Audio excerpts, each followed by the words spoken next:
Time. What? Dead on. Dead on. We're live now.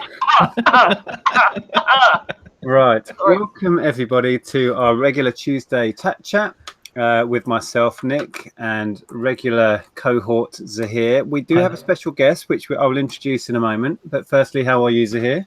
I'm good. I just wanted to say that if anyone caught the tail end of that, I was just making sure everyone knows that I was on time. You know, just wanted to put that out there. You're only saying that because it's unusual. Yeah, I suppose. I'm good.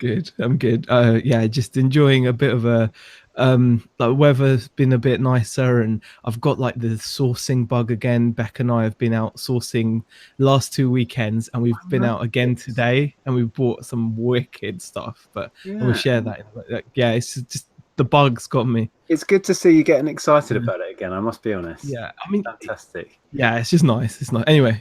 So, yeah, those with eagle eyes will have seen the title and know that we have the wonderful Karen on with us. Welcome. How are you? Hello, I'm good. I'm good. Fantastic. Now, we thought we'd just get you on and have a chat about you and your business and about selling clothing in general. I know clothing is such a popular subject. So many people are into that or trying to get into that. And we thought it'd just be good to get your take on it, find out a bit about how you got into it and how it's going for you. So, well, Nick, it's all your fault. Go on. Obviously, it's all your fault, Nick. I wasn't actually reselling when I stumbled across your channel. When I stumbled across your channel, I was selling craft supplies on Facebook. I used to have a Facebook page, and I used to sell, but then basically full time. And I just set up a PIP account, you know, through Royal Mail. Yeah. Is it PIP or is it PIP? I always get confused. I set up that account. And they'd come around on the Friday because they show you how to use it. They come around and show you how to use it. And on the Monday, I had to do the post. And I was like, oh, sugar, how do I do this? So I stumbled across your channel because I looked, I know where I'll find it, YouTube. And that's how I came across your channel.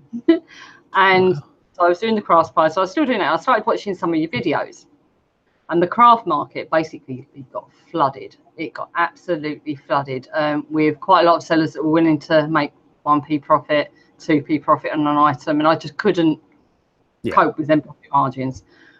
So then I thought, right, okay, I'm going to give this a go. I know, you know, I can do this. You know, I started off with bits around the house, added them to my eBay account that I had through the craft supplies anyway. Then I thought, right, well, I know the baby market. I could do the baby market because obviously I've got 2 little kids. I know how much I paid for stuff. Extortionate prices for some things, to be honest, because the babies needed them.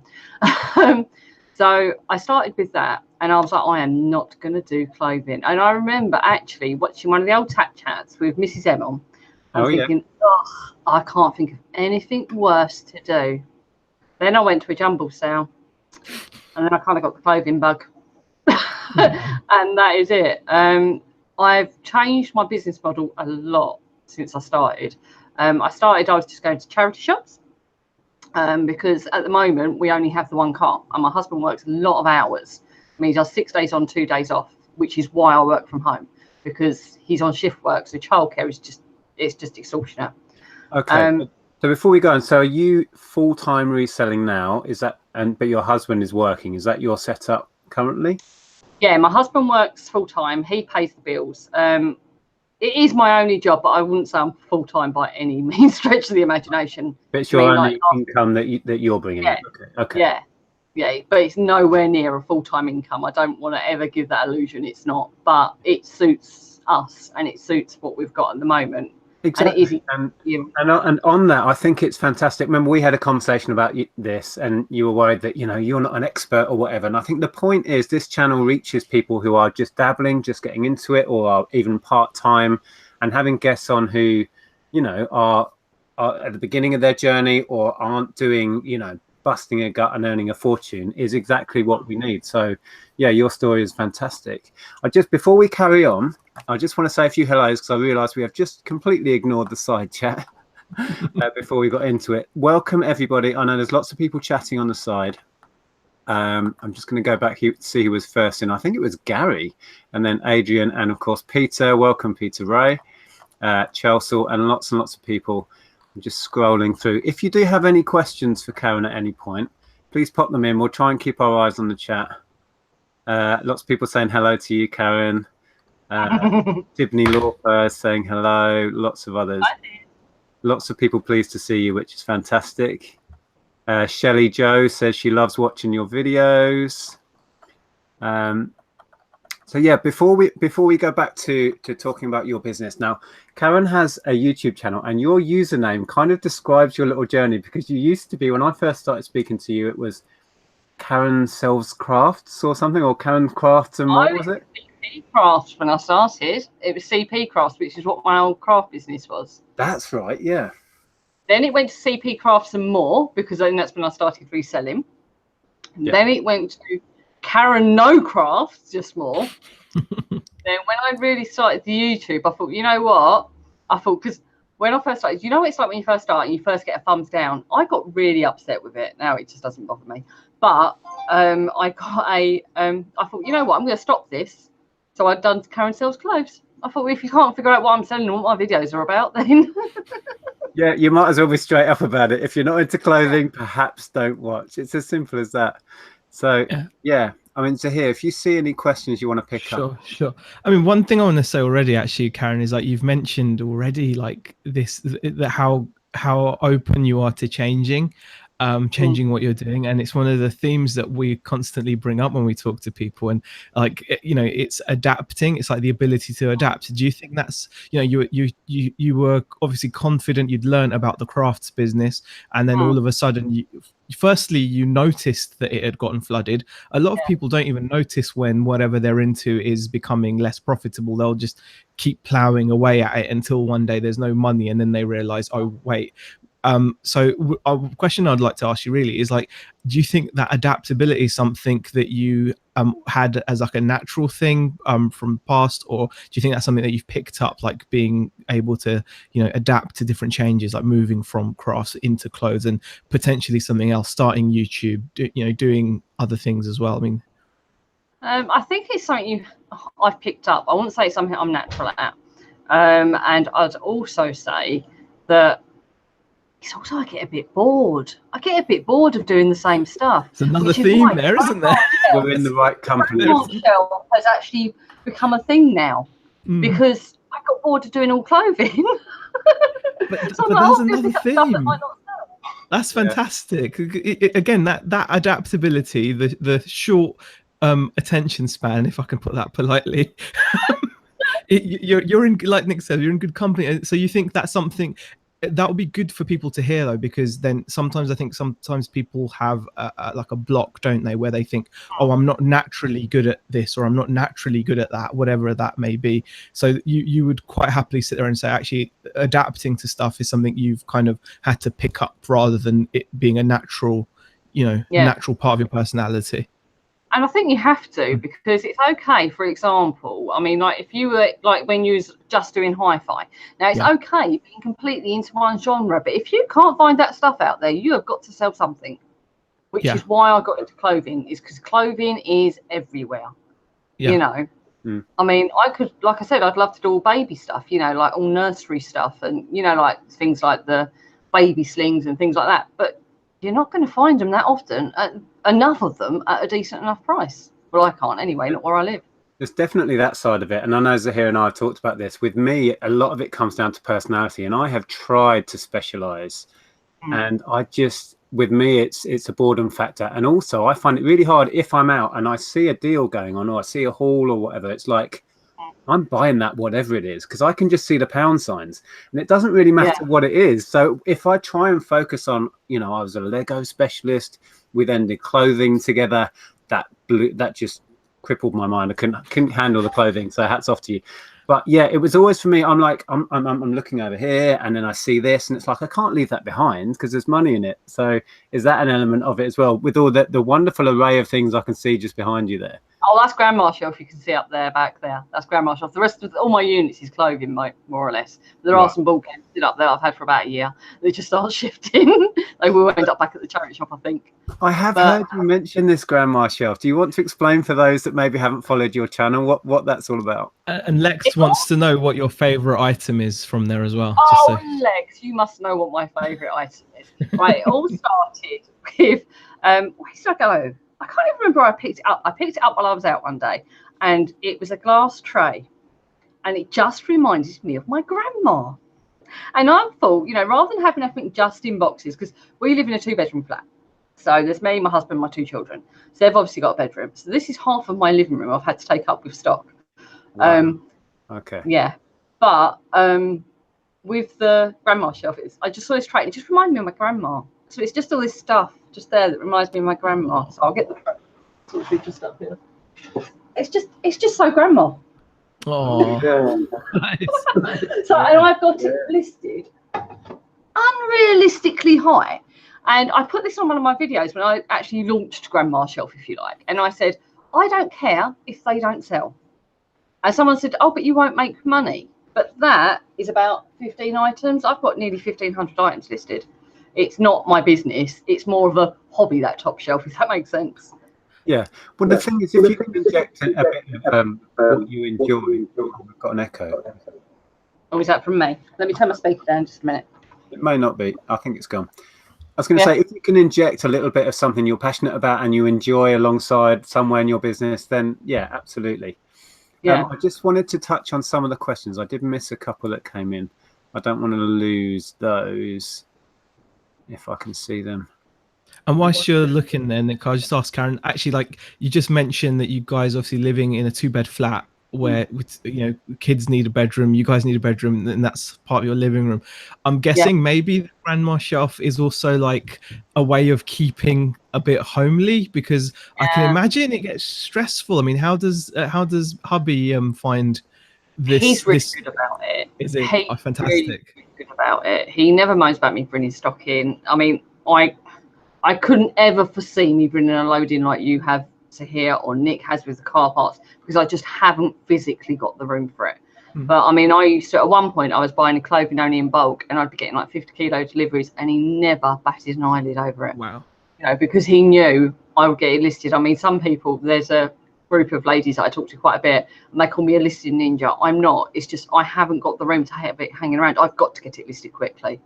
I want it put it away as quick as possible. And just to touch on that, oh no, go on. I was going to say, having that pressure to almost have to list it and turn it over is not a bad thing, because I have a fair bit of space here and I just fill it up. You know, I can squirrel things away and hide them, and that's not necessarily a positive thing. And I think that's the thing. I think if I had a bigger space, because we always say, you know, when we get a house, I'd love to have like either a garage like you or a little annex or a summer house down at the bottom or something I could convert. But I know realistically, I get that space, I'm going to fill it. And it's going to get filled and filled and more filled. Yeah, it's a common battle. So I've got a few questions. Let's fire through some of these, because we're terrible at missing them. We had a quick one. Lex says, when are you moving to Wales? We're not. My daughter's really looking forward to starting her secondary school next year. Okay.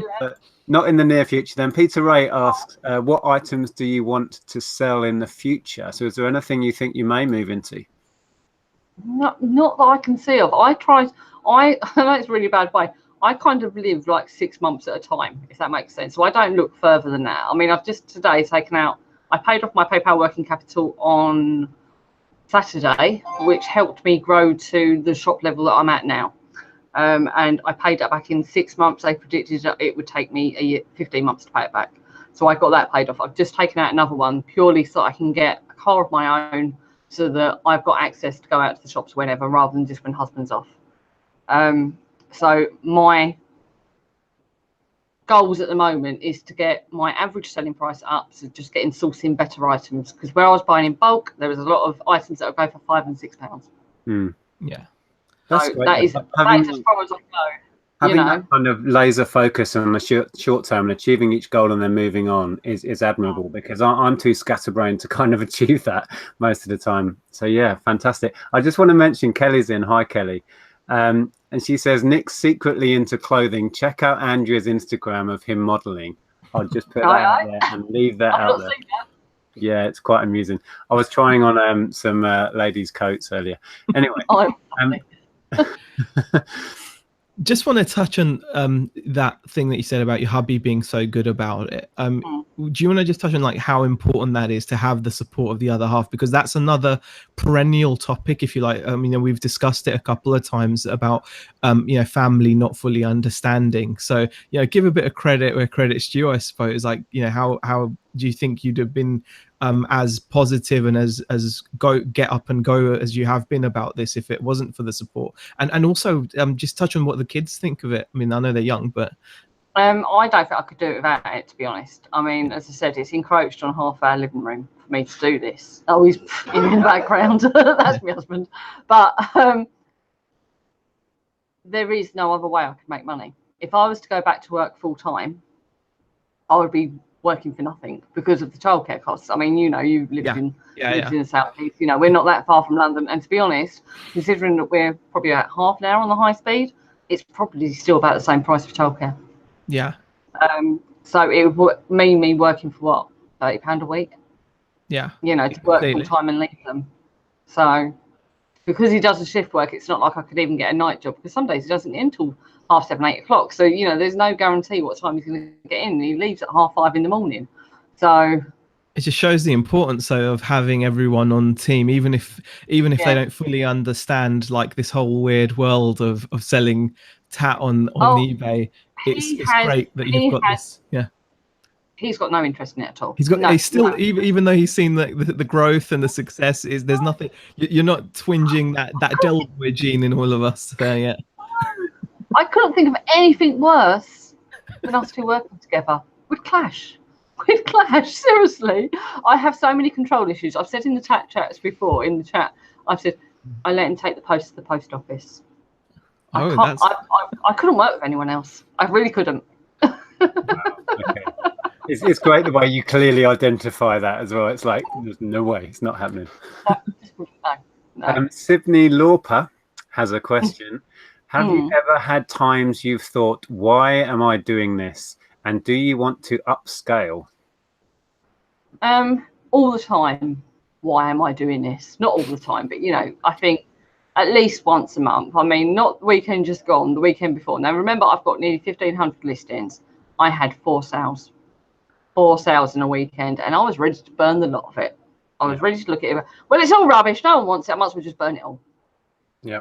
But you get through them. You have to, because I think you've got to have a slight little bit of self-belief. You've got to get through it.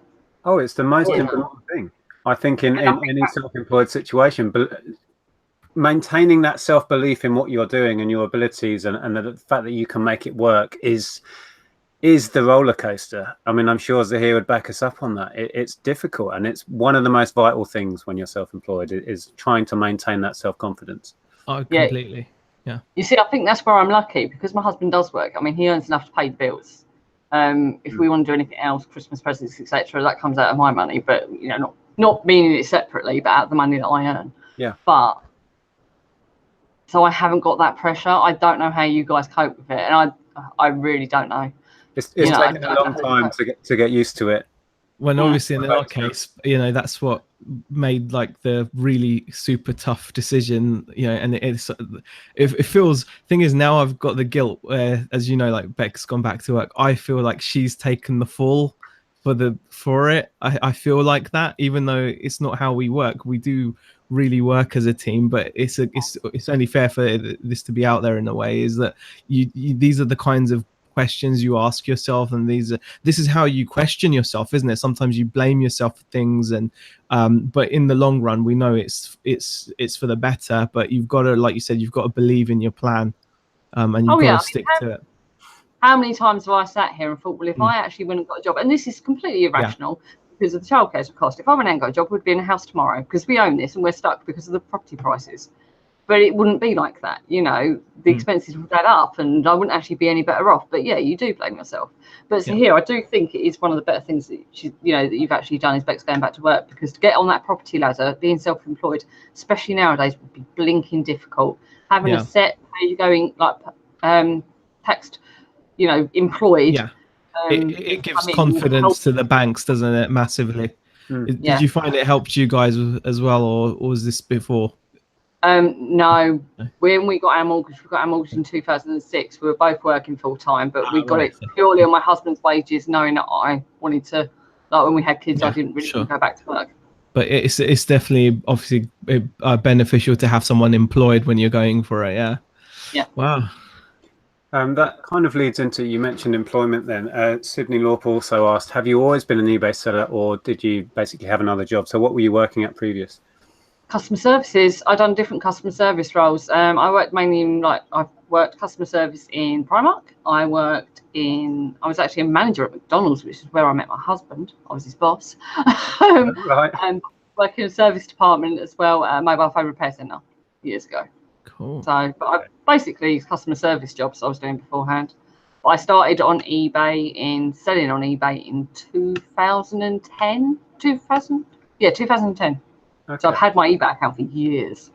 And then Jill asks, is the pull-out drawers a filing system for you, Karen? That is where I keep my clothes. She says it looks like script stroke notes written on the front. What's on the front? Yeah, they're just IKEA units. Not IKEA, Argos units. So they're like the IKEA units. They're just rammed full, you see, with cleaving. So, and they're just all referenced. No, we'll get back in. Or neatly bagged. You should definitely hear this message. Mel Sparrowsen says, question for you. Do you know you inspire lots of people and that your Monday morning lives on YouTube really help get the week off to a good start? So, oh, bless her. Thank you, Mel. yeah, definitely. But I do always put a point of saying I am not full-time. I have not got this figured. But what I do on a Monday, I do a live haul, which, sorry to hear, it's a bit quicker than yours. But mine is only clothing, and I just don't get the amount of people you get in your chat. So there you go. But yeah, I tend to do the live hauls. That just illustrates. Is I break down what the turnover is, how much I paid for the stock, how much my eBay fees, how much my PayPal fees, how much my postage, and then that is my profit. But I only do it on a Monday. So I'll say if I took, like, this week it was 133, and I think my profit worked, I can't remember, I think it's about 60. So I'll do that on a Monday because I think it's very easy, if you're new to this game, to either go on to some of the Facebook groups, or onto Instagram, or to anything, and see this turnover figure and think, wow, they're making lots of money. I mean, mine isn't lots of money, but not actually seeing what the breakdown of it is. Yeah, I think in a way it would serve a lot of people well if they maybe just thought to themselves, if you can take 50% net after everything, you're doing pretty well.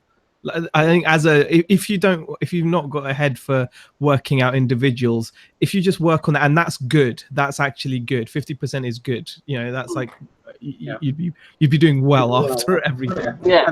And what you said, and Mel's question there highlights is the beauty of YouTube and the fact that you're relatable to so many people, because I think many more viewers are part-time or a smaller scale than perhaps other YouTubers and that, and it is hard to relate. And it is sometimes, we talked about this before, when you see other people's figures and then you feel down about yourself. So putting a big slice of reality out there and making yourself relatable to other people in a similar situation is fantastic and really helpful. Yeah, definitely. And I think personally, for me anyway, if you can get through that first year, I think, right, well, I'm just building it up, I'm increasing it.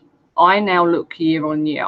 I started reselling properly in January last year. Now this month I'm 98% up on this time last year. I don't look month on month. I'm now looking year on year, and that 98% growth is, I mean, I'm not advocating everyone going out and getting working capital, but that is what helped it, because I boosted my listings up. Oh, definitely. And the stock I'm getting in is better, and that's what I'm hoping this one will do. So, fantastic. But that's what I do now. I mean, I look at your figures and I think, fair play to you. You've worked hard, you've done that. But then I look at what I can do, and what everyone can do is different. Yeah. There's so many different factors that go into it. It's what you can buy, what you can source. It's how much stock, how much room you've got, how much time you can put into it. All these factors have to be taken into account. Absolutely. And I always think it's like we're fish in a pond. We're all in eBay's pond, and we're all different, and that's fine. And all our business models are different, and that is absolutely fine. We're not all the same. Yeah, and we're at different points, and it takes a long time to build it up. And sometimes I think people miss that and think you can jump straight in and be at a certain level. It takes a lot of learning, a lot of investment, a lot in time and money. Yeah, and I also think some people, when they're starting up, and it must be hard because you've got lesser listings, they look at how much they've paid for an item and they get a bit attached to the item. Now, I do my accounts Sorry, guys, I do it month on month. So Wow, from the really? 6th of April, I'm ready to Okay. file my tax return. Sorry, I know. No, that's I'm a bit fantastic. OCD with things like that. No, I have to at be. work, I used to have to file my expenses every month. And even then, I used to struggle. It got to the point where my manager was doing it for me because he knew I'd always like not do it. That's how bad it got. But it's now affecting me because now I have these massive like tax sessions lasting like 4 or 5 days just before 31st of January. Because now I leave it obviously till January because I do it online. It's just, yeah, So I know. 2 days ago, but 2 days ago, I done my books up until the end because I do it from the 6th of the month to the 5th every month. So I've done my accounts up to date for them. And Wow. I know I'm in profit for the year so far. Yeah. Which means, in theory, I could sell everything for £1 and still be on profit. And that is what's important, not what you paid for that individual item. As I said, I know when you're starting out, it's hard, but I think you've got to understand sometimes you will lose some. Yeah. Yeah. And it's a really difficult lesson to get in your head. I know we've chatted about this, and I used to run a big retail outlet, and it took me years and years with a huge turnover to grasp the fact month on month I'm making X amount of thousands. I need to cut the prices on this crap that's not selling and just get it gone because it doesn't matter. It took me ages to get that into my head, but it's a very important lesson if you can learn it. I just wanted to read another question while I've got it on the screen. Marcella is in. She says, question: when you resell from home and you have young children, is it difficult to keep the kids from damaging or taking the merchandise? Taking, yes. But they see it when it comes through the door. I mean, that's more toys if I get toys and that, and they tend to borrow them. So, I mean, they're now they're 10 and 8, so they're kind of going out of the toy phase a bit, to be honest. Yep. So they do tend to borrow it, and then like my son had a micro machines thing he got from a jumble sale, used it for a day, and they said, "Mum, there, I don't want it anymore." So they see it as a bit more of a lending library, but they've not really known much else because I started doing the craft supplies the day my daughter started GRR. So my son would have been 3, or might have been, no, he would have been 2 at the time. So they've not really known anything else. So they know that mum works from home. So, you know, they've always known there's at times mummy has to work. I mean, like during the school holidays, I was still working. I mean, I only worked 2 days a week, but Tuesdays and Thursdays, they loved it. They got to do whatever they wanted, which was mainly going on the PlayStation. But they knew they couldn't disturb me. Mummy has to work. Yep. So.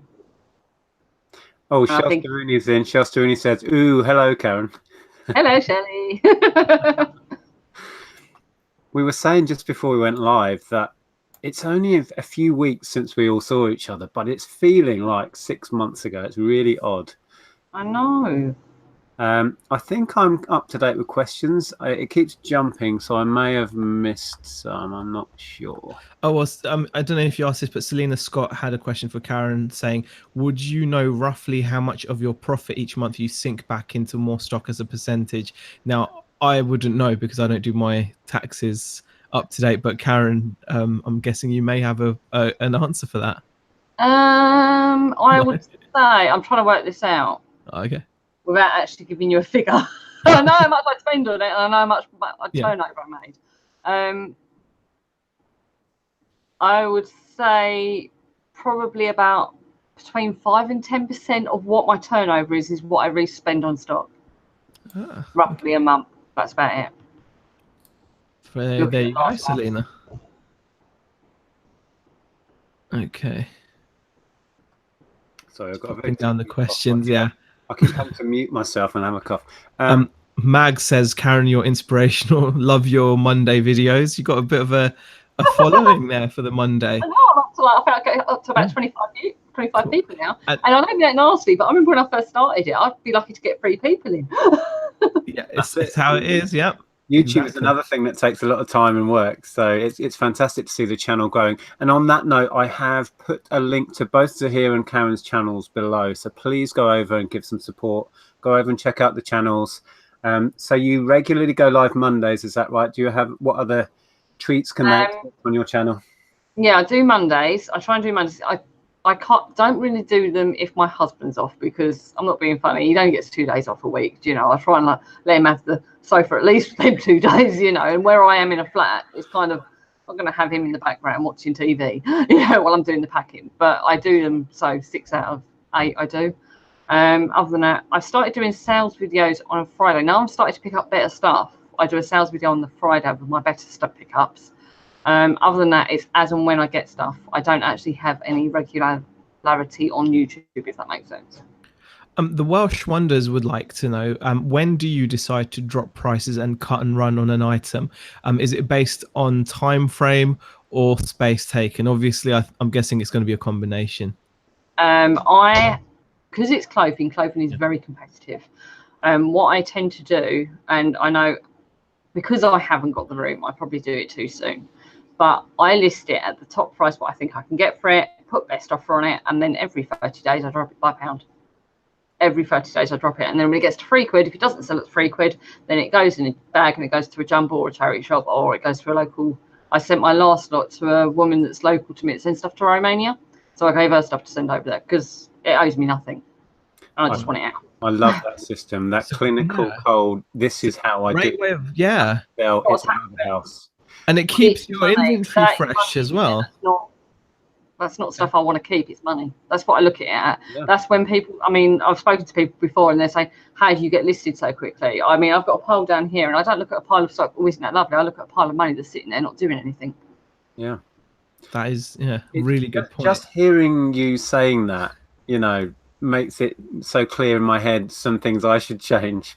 And I've been doing this forever. I think that would make a wonderful video if you could put that out, what your system is with turning over the stock and having those cut-offs in place. Just thinking like that as well, just getting that thinking, because it's just making me feel guilty, because like today I've picked up stuff that I've been going, oh, isn't it cool? And I know that's going to somehow subconsciously affect how long it takes me to sell it or whatever, because I do have that problem where, But grandma shelf is different. Grandma shelf can stay there for as long as it wants. You see, I've still got grandma shelf. It gives you that little. That's clever. So you give yourself that little bit of leeway, but anything else, it's just straight business, and I think that's the way to be. Can I just quickly say thank you to the mods who are having a bit of a fun time dealing with some plonkers. Thank you very much. Right. Lex says, question, if someone offered you half your asking price for your entire inventory, would you accept it? Take it. Yeah, I knew you'd say yes. I can start again. Woohoo! To be fair, 50% is that's not a bad offer. That is, I think most people, if most people calmly sat down and thought about that question, I reckon 99% have come up with yes in the end. Yeah, I could downgrade my shop level, which would save me a fortune in fees, and I could start again. Have fun doing it. Mary Beth Merton says, I buy stuff and then I'm afraid to try to sell it. You're giving me more confidence. Oh, don't be afraid to sell it. I mean, we all make mistakes. I think that's the biggest thing you've got to learn. We will all make mistakes. Everyone makes mistakes, but you learn from them. I mean, like with my clothing now, a lot of people don't do it. I clothe every single item of clothing that I've got when I send it out. So I've got a little Kimball gun that I tag all my clothing with, purely to try and stop it being a lending library. It says on the tag on it, it clearly states if you wish to return the item, you can with this tag attached. It's no different than a shop, to be honest, and that's the way I look at it. That's a great idea. Stuff back they've been worn. You can pick up those little needle guns for what, £5, and they're little tags and pennies. Yeah. So where do you put the tag? Somewhere obvious on the front or around the neck, or? No, I put it like what you would in the shops that goes through the clothing labels. Okay. You've got an echo. Yeah. So basically, they can't wear a dress out to a party and then return it to you, because we all know it goes on. Oh, I had that once. I had that. It was a lovely dress. It came back, and it was an item not described, obviously, because it was there was something wrong with it. There was nothing wrong with it, and it came back and it stank of perfume. Literally stank of perfume. How do people think?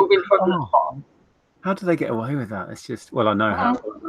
Yeah. I report them all, which makes me feel better. Yeah, that is a great idea, and if you haven't shared that little tip on your channel, you should make a video about that as well, because that's fantastic. And just quickly, just wondering actually myself, what's your photo setup? Because I can't. That's in my bedroom. Oh, okay. Right. Because of space. No, because of space. I've got a white screen which I purchased off eBay, like a folding screen. I've got like a little white rug because we've got dark red carpets everywhere, and it's awful. So I've got a little white fur rug kind of thing, and then I've got my mannequins. And Shelley Joe's got a question. She says, would you do a video about how you keep your accounts? But I'd also say it would be really cool to see some videos from you about like just how you've managed to fit this all in a busy home, you know, in a small space, you know, because you've made it work. And what you mentioned earlier, it's so everyone's situation is different, and how you've made it work for you, it's so great. You've not gone and seen other channels or YouTubers doing something a certain way and thought, oh, I can't do that, I may as well give up. You've thought, okay, well, I can't do it like they're doing it over there. I'm going to figure out a way that works for me, and it's unique to you, and your business is unique to you. Yeah. I mean, the thing with the accounts, I don't want to really do videos on accounts because I'm not an accountant. I mean, I've had people ask me, can you show me how you do your accounts? And to be honest, I'm probably not claiming everything I could claim. I could be putting things. I've never been audited. Now, I've been self-employed with HMRC since 2012, and I've never been audited. Doesn't say it won't happen. Obviously, it could happen. So I could be doing it completely wrong. So I don't want to go out and give that's responsible, to be honest. I think we all get asked to share how we do accounting, and I've always said the similar thing, that I'm not an expert. And to be honest, whoever it was that asked that question, you need to approach an accountant or speak to HMRC because they're there to help. I was going to say, when I first started it, I had loads of questions. I mean, I remember my first tax return. It's a really simple one, and it took me good 2-3 days to do, and I was on the phone to HMRC every half hour going, oh, I don't know how to do this bit, and they were really good. They're really, really helpful. I've done the same thing. I've rung them up with questions in the early days. When we started our business way back in when we went full-time was I think 2001, 2002, we had an accountant for the first couple of years because it was so overwhelming with the shop and everything. But then I taught myself, but I was on the phone to them every tax return. Mind you, we were dealing with VAT and stuff as well, which was just... I mean, I think if I ever got to the point where I'd need to pay VAT, that's when I'd get an accountant, but up until then... I would. I've always heard that accountants are worth their money anyway. What they charge you, they'd save you, most of them. So... Yeah. We've got an interesting question that I think is a good one from Ryan. Welcome, Ryan. He says, question, have you ever rejected a return because they removed your label? No. And I don't think we'd be allowed to. But they don't know that. Well, it's putting something in place to make them question doing it, isn't it? That's what it's about. That's what it is. And as I said, I mean, I've got a Zebra LP 2844. So I print off the tags on there on the sticky sheets, ka-ching, and then I just back it onto some card, which I get really cheap off eBay anyway. So it costs me pennies to make the labels. The guns, like you said, cost next to nothing with the tags. So if it even deters one person, it's worthwhile doing it. And to be honest, I think a lot of the time, I think we can get so het up on returns. And I don't think a lot of it is because they're abusing the system as such. You know, I think a lot of it is they just genuinely want to return things. And as a business, we've got to accept them. And I think you've got to look at all the sellers, all the buyers that don't return things. I mean, I do predominantly clothing, and my return rate is just under 3%. So that means just under 3 out of every 100 items I sell gets returned to me. That's not returns not described. That's just returns. Just, I think everyone gets tarred with the same brush. When we get an obvious person who's we tend to tar everyone with that brush. And you're right, it's not the case. It just simply isn't. No. Okay. Just a question, actually, mentioning your returns. Have you checked out that new service metrics thing yet, Karen? And is it something that's concerning you, being in clothes or? I'm hovering between what's the green one? Normal, isn't it? Whatever, and high. I'm on 1.03% as items not as described, but one of them should get removed. And where does that put you with your peers, as it's when it compares? I'm hovering between the green and the yellow, so I'm still okay. You're safe then. Yeah, you're safe. Okay. Yeah. What's your thinking of that? Do you think it's just like another tax in a way, another eBay fee, really, isn't it? Do you know what really got to me is I watched the video that they done. I watched it when it came out, and it was how they tried to describe your peers. Yeah. There is no way you could phone them up and say I'm arguing that, because they've made it so complicated. Yeah. don't really believe it, to be honest. Well, yeah, it sounds like they've gone. It sounds like they've devised this like magical way of matching you amongst all the other millions of accounts to someone that buys the same items, lists about the same amounts, sells them for about the same amounts, gets the same amounts of turnover, and all these things. You're right. The amount of things they put in. You're right. It is very It's made it as if it should be a perfect system, and that would be a very complicated system to put into place. That is how I put it. It would be a very, very complicated system to be put into place. But to be fair, if I was to go into the very high category and my fees would go up, the only people that would suffer would be the customers, because my prices would go up to match it. Yeah, because I can't afford to lose another 4% on top. me. Yeah, so it's a quite a hefty fee on top, isn't it? Yeah. Chris on the Tyne is in. Hi, Chris. Good to see you. He says, hi, Karen. Do you advertise on those tags, and do you sell on any other platforms? Nope and nope. I did contemplate going back into Facebook, but I hated selling through Facebook, to be honest. As I said, I used to sell predominantly on Facebook. I used to sell on eBay too, but it was really slow and really small scale on eBay. It was mainly on Facebook. And we're talking, I'd have weeks where, say, if I was to take $2,000 turnover, I'm going to make an old say that it was turnover, only about $1,000 would get paid for. You think you get non-payers on eBay? Try doing it on a platform where there is no buy it now button. And was that all on local groups, so they'd be coming to your house and collecting, or were you sending out? No, I had my own Facebook page, and I used to post anywhere in the world. Okay. So, and I had something like, I think I went up to about 6,000 likes, and I would regularly get at least 300 people buying from me when it was at the peak. So that was really quite a significant business you'd built up on Facebook, and then just moved away from that. Yeah, and if you see that alcove back there where the games are, it was all contained in there in a cupboard, and now it's spread. So you must have been buying wholesale, I presume. Yeah, I was buying from them. There's 3 wholesalers I used to use in China, and I used to get anything between 50 and 250 kilos delivered each week. Wow. Yes, and then I'd have to sort it all out. So I used to have to weigh it and sort it all out into bags. Apart from the obvious issues you were getting with non-payers and that hassle, did you enjoy ordering in wholesale and dealing with new stock? Yeah, I did. I mean, the problem with, I don't think I'd go back to new now, because the profit margins just aren't there. Everyone knows places like AliExpress. I would say I never once ordered from AliExpress in all the time that I was ordering it. But it's not, you order for a wholesaler, what people forget is you have to pay VAT on top of what you pay for it. Mm-hmm. And the shipping is normally quite expensive, especially when you're talking about them weights. So it looks really cheap, and it is still cheap, but you've still got to make profit. Yeah. So did you have an idea of a rough, to give us an idea? Because a lot of people ask me about, why don't I do wholesale? Why don't I import from China? Blah, blah, blah. Do you know roughly what your sort of margin was on the new stuff compared to what your average margin would be on the used that you do now? Just to give people an idea. My margins were a lot bigger. I'd say my margins, we're probably about 350% profit markup on what I used to pay for it. So if I used to pay, I mean, like reels ribbon, I used to pay £1 for, and I used to sell them for, it would work out £7.50 for the 10 reels. And then once you've taken off all your fees and everything, I'd be left with about £4 or £5. So I was quite happy with that kind of markup on it. But it's smaller amounts. So rather than, so if I was to a dress for 30 quid, that will go in a little envelope, won't it? 30 quid's worth of craft supplies goes in a box that size. So it was a lot smaller scale. So to make the profit, it was a lot harder work, though the profit was there.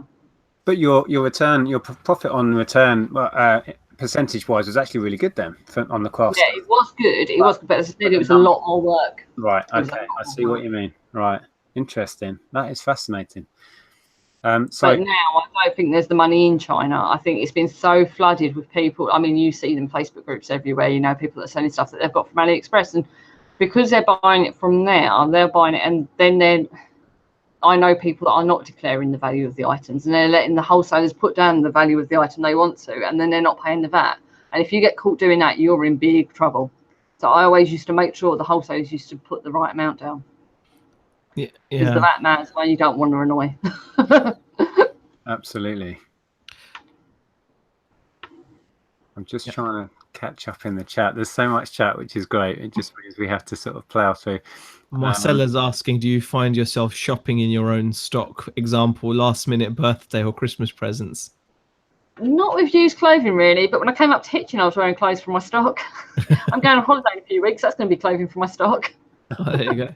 And the Welsh Wonder said, is there one thing you do now you wish you implemented when you started out? That's always a good question. I don't know. I mean, I could always say, well, I made this was a mistake and this was a mistake, but I think you learn from your mistakes. So I don't know. I mean, like a lot of people, I mean, when I said I was going to stop buying in bulk because the profit margins were there and I was making profit from it, and I still am because there's still stuff here that's selling. And a lot of people saying, we're glad you've gone back to doing it the way you're doing it because it's higher markup, so you're making more profit. But I don't regret doing them because doing them, I've learned so much about clothing that I never knew before. And I think that if I hadn't done them, I wouldn't know the knowledge that I know now. Does that make sense? Yeah, you have to kind of go through the process to be where you are now, don't you? It's like kind of, yeah. Do you find that you're watching a lot of clothing based sellers now and learning a lot from them? No, I don't. It sounds really bad. I don't tend to watch an awful lot of YouTubers. I tend to watch the same ones. I tend to watch more for the community feel. Like I watch you, I watch both of you guys. I watch Shelley when she's on there. If not, she's on Instagram. I watch Lex. I watch Kelly. I watch Karin when she makes them. She needs to make another video now. She's back off her YouTube ban. I'm going to miss people, aren't I? I could go through my list. I've forgotten it. But yeah, I watch loads of people. It's the people I tend to also talk to off of YouTube as well, if that makes sense. Yeah, well, that echoes when we did a chat a couple of weeks back about the reseller community and what we all get from it. It's interesting because that echoes a lot what a lot of people said. It starts off, I need to learn about, well, in your case, PPI postage, or I need to find out what sells on eBay, and that's where your starting point is. And then you find people that you naturally gravitate to for whatever reason, and you stick with those, and it becomes less about learning, you know, what to pick up and how to sell it, and more about, you know, the community, which is interesting. Yeah, and I like watching a lot of the newer ones. Like when someone pops up and they're like just starting a channel, I like watching them because I like watching how their journey, you know, because you're seeing it from the start. That's what I like. Yeah, that's why, I mean, I love Mel. That's another one. I love watching Mel. I've watched her since she started, and she's just so down to earth. And yeah, like I said, you know, we've seen it from the start. And it's like watching a baby grow virtually, you know, with her business. Yeah, and it is fascinating and so relatable for so many people, and that's really helpful. I don't know what planet Muxy23 is on. Says, hello, Nick, you lovely gentleman. There is no more handsome man on the entire internet. You need some new glasses, Muxy. Oh, that's a classic. That is. I was going to read it, but I thought, wow, that's a great comment. Go onto Andrew's Instagram. You'll see me wearing a woman's jacket. Maybe that's where he's come from. With my Zoolander pose. Maybe that's what did it. Oh dear. Oh, classic. Love the internet. So yeah, if anybody does have any more questions, the questions have been really fantastic tonight. It's helped that we've actually been reading them out as well. Shelley asks, where does everyone get boxes from? I find I'm stalking local supermarkets. I think a lot of people do. I have 2 drop-off points where I drop off, 3 actually, Hermes, UPS and Royal Mail. And they all save boxes or have boxes there that I can take. I find Poundland's really good for small ones. So yeah, I don't know about you guys. Yeah, the same pretty much. I need a really big box. Yeah. If I need a really big box, my husband works for an big electrical company. He's a gas fitter for them. It's a big electrical appliance and not AO he works for, and he can bring home double wall boxes that they have their American fridge freezers in, and I'll break them down. Fantastic. That's a good supply. Yola, reseller mom, actually asks, do you think you'll use easy pricing? No. Could you explain what it is? And Easy pricing, from what I can gather, I could have this completely wrong, is basically you set a price. It's one of these new bits. I don't know about anyone else. This new eBay app is doing my nutting, to put it nicely. That is so bulky, and it's like to try and do anything is so glitchy on it. It's trying to get you to do everything, put the promotions on, do this, do that, do this. They're trying to set your price for you to start off with, and unless you go in and reset it, it goes. But the easy pricing is you set a price, and then every 10 days they reduce it for you until it gets to a certain price. Now, I like to be in control of that. So, no, I won't. It really does feel like eBay are throwing too much at us at the moment. You know what I mean? It's like, I don't know. They're really trying to fix something that isn't broken, in my opinion. Yeah. So do you list on like your iPad or something, or is it? Or do you I list take on the photos. PC? I take the photos on my phone, but I list on my PC. List on your PC. So, and then I just download the photos through my app, and that's it.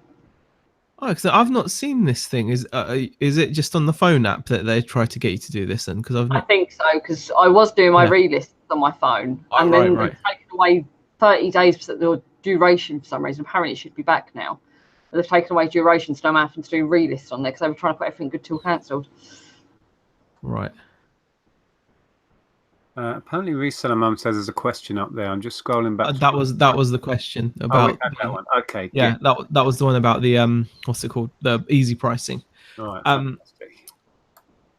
Marcella's got a question as well. Says, do you have many repeat buyers to the point when out shopping for merchandise you look for things for them specifically? Wow, that would be pretty like. No, you know, I can't think of anyone that repeatedly buys. But then I don't think you will with clothing. I don't think you'll get that with clothing. I think it's people who are just looking for what they're looking for on that day. I can see why with your one you do here, because obviously you're doing all RC parts. And if people want one, they'll get one from you, and they'll be like, "Oh, he was good," and I'll get some more from you because you've got it in stock. Yeah, it's different, isn't it? And I think in a lot of places, people will just go to eBay and see us all as just eBay. You know, we're just one giant. You know, we're just eBay. That's it. We're not really our own shops. There's a little question there from Jill. Says, "Question: What's a Jiffy's?" I don't know who mentioned Jiffy's, but Jiffy bags, as far as I'm concerned, are little padded envelopes. So there you go. Ian Parkinson's question is, are there other niches within your business that you look for, Karen? I also love your phrase, "I can't be faffed," lol. I use that a lot. That's my favourite saying. No, not really. I mean, I do some toys. It just depends on what I can pick up, but it is predominantly clothing. But I've got them wrestling belts. I made a fortune on them. Thank you, Zahir. But yeah, I mean, they were like £1.50 each. People just don't know their value. But other than that, it is mainly clothing, just because it's what I can get. And I mean, like, I can get electrical stuff and it'll be sitting there for months because I've got no interest in it. No interest at all. Mary Beth Merton's got a question for you. She asks, is there a market for vintage baby prints like the one over Karen's head? I have many. Vintage baby prints. Oh, you're talking about at the back. There's a photo of my daughter that was taken when she was a baby. That's not for sale, obviously. I know what she's on about. If you look right behind me, if I try and point to it, just up there, that one there. That's one of them ones you get done in them portrait studios. I wouldn't have thought there's a second-hand market for that, because you wouldn't know who the baby is if you were selling on a picture. I'm not sure. I'm not sure I'm understanding the question correctly there. Adam says, Nick and Andrea Hills, have you discussed the change on eBay and allowing immediate sales? No, I'm behind with all eBay's updates. I've no idea what's going on. Have you seen on auctions now, though? They put their stuff on auctions. Yeah. I think that's silly. I'm like, it's an auction. It's an auction. It's like they're pushing to get people to sell stuff quicker. And I don't know. Mary Beth says there are vintage ones. Or like, so I'm guessing this might be something like, you know, like in the States, people buy old yearbooks even though they never went to that school, and they just buy old yearbook photos, and especially if there happened to be someone famous that was in it. I'm guessing maybe there's is that what it is? Oh no, done by artists and illustrators, not someone's real baby. I said people have like that makes more sense. Yeah. So like, I'd say it's more of an Etsy thing, to be honest. Etsy's that kind of market, isn't it? You know, I can't see it being big on eBay. Going back to the original question, always the best source of finding out if something has a market is the marketplace. So if you go onto eBay, search for them, do completed, you'll soon get your answer of do people buy them and what they go for. Or search, I don't know if you can do completeds on Etsy, I don't think you can, but certainly on eBay, you'll find out within 5 minutes of what sells in a certain niche. So have a look. Victorian death photos are popular, says Lisa Curry. Oh, they are. They're really creepy. Yeah, wow, that's creepy. That is creepy. What? It's just weird. There was a big thing in Victorian times where you would take a photograph of your dead relative, all dressed up in a pose. Dead. Well, like that.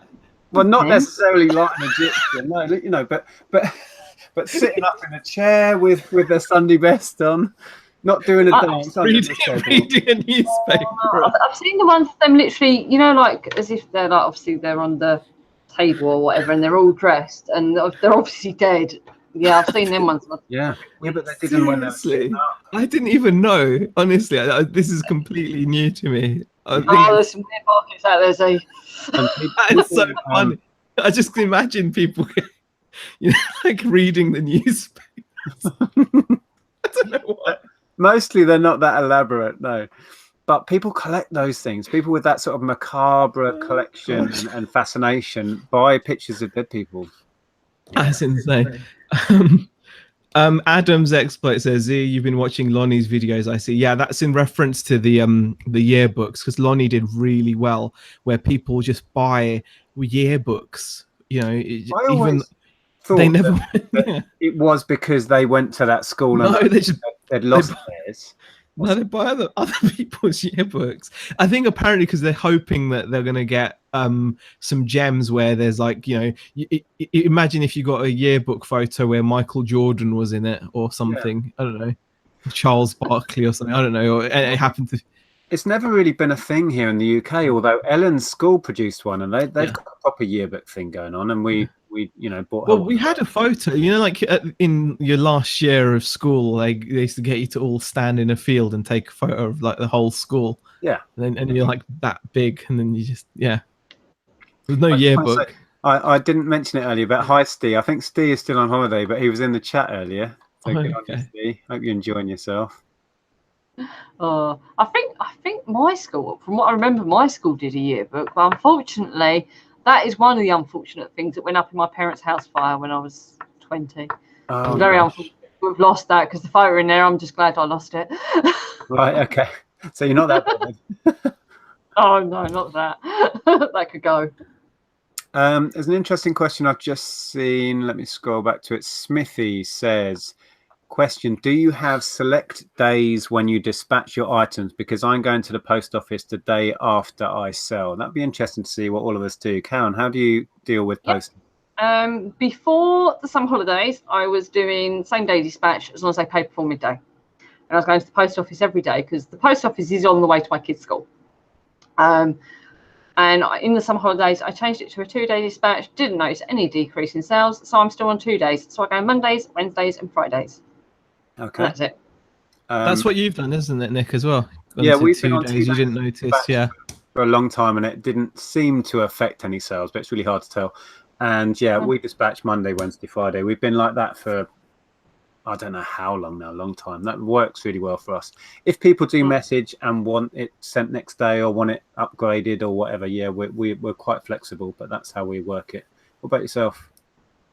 I just do next day. Like we've got fast and free and all that jazz going on, just to have the little badge, you know. Yeah, well, it doesn't. I just do it. I do it anyway. So I'm like, well, why not get the credit for? I go anyway. I'm like, it's become a habit now, you know, with the dog walk. I just want to point out, Yola Reseller Mum says we had a tea towel. Like, can you clarify what was? What did they like? Give you a tea towel or something when you finish school for your school photo or something? Yeah, I want to. I've seen them. It's where you like. I mean, I don't know if it's the same one, but they do one of the local primary schools where they do. The kids draw a picture of themselves and then they print them onto tea towels. Like the whole class gets printed onto a tea towel. No way. And the parents get to buy it and never use it. Ellen was in a couple of those. She drew a little picture, as did the whole school, and then you pay like a 5 or a 10 for the tea towel. Yeah, I didn't even know that was a thing. Man, I'm sheltered.